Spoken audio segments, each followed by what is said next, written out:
कुरान मजीद में अगर किसी कौम का जिक्र सबसे ज़्यादा आया है तो वो बनी इसराइल हैं। ये वो कौम थी जिस पर अल्लाह ने नेमतों की बारिश कर दी, इन्हें फ़िरौन की ग़ुलामी से निजात दी, बादलों का साया दिया और मनो सलवा जैसी आसमानी ग़िज़ाएँ अता कीं। लेकिन जूं-जूं अल्लाह के एहसानात बढ़ते गए, उनकी सरकशी और नाफरमानी भी बढ़ती गई। आज फेथ लेंस पर हम बनी इसराइल पर आने वाले उन अजाबों का जिक्र करेंगे जिन्होंने इस लाडली कौम को जिल्लत और रुसवाई के गड्ढे में गिरा दिया।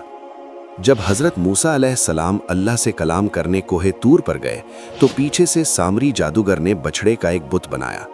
बनी इसराइल, जिन्होंने अभी अभी समंदर फटने का मोज़ा देखा था, इस बछड़े की पूजा करने लगे।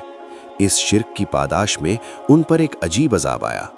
अल्लाह ने हुक्म दिया कि वो तौबा के तौर पर एक दूसरे को कत्ल करें। उस दिन हज़ारों लोग मारे गए ताकि उनके दिलों से बछड़े की मोहब्बत और शिर्क की नापाकी धुल सके। फ़िरौन से निजात के बाद जब उन्हें फ़लस्तीन में दाखिल होने और जिहाद करने का हुक्म मिला तो उन्होंने बुज़दिली दिखाई। उन्होंने हज़रत मूसा से कहा, तुम और तुम्हारा रब जाकर लड़ो, हम तो यहीं बैठे हैं।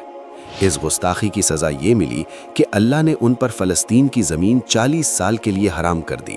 वो मैदान तीह में भटकते रहे। वो सारा दिन चलते मगर शाम को वहीं होते जहाँ से सुबह चले थे। एक पूरी नस्ल इसी रेगिस्तान में ख़त्म हो गई।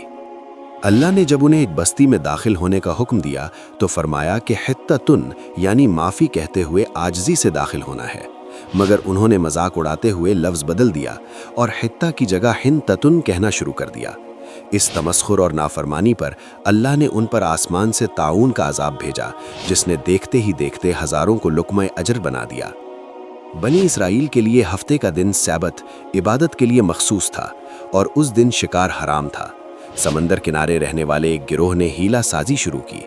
वो हफ्ते के दिन जाल लगाते और इतवार को मछलियाँ निकालते। अल्लाह ने उन्हें बार बार रोका मगर वो ना माने। आखिरकार अल्लाह का गज़ब आया।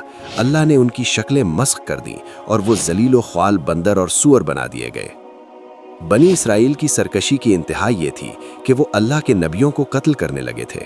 हज़रत ज़करिया अलैहिस्सलाम, हज़रत याह्या अलैहिस्सलाम और कई दीगर अंबिया के खून से उन्होंने अपने हाथ रंगे। इसके नतीजे में अल्लाह ने उन पर ज़िल्लत और मुहताजी मुसल्लत कर दी।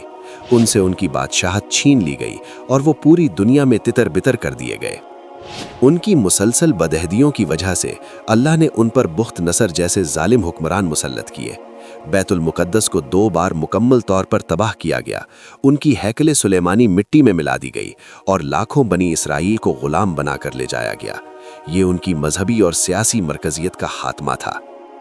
बनी इसराइल के ये वाक़यात हमें बताते हैं कि अल्लाह के यहाँ किसी का नसब या ख़ानदान अहमियत नहीं रखता, बल्कि ईमान और इताअत अहमियत रखती है।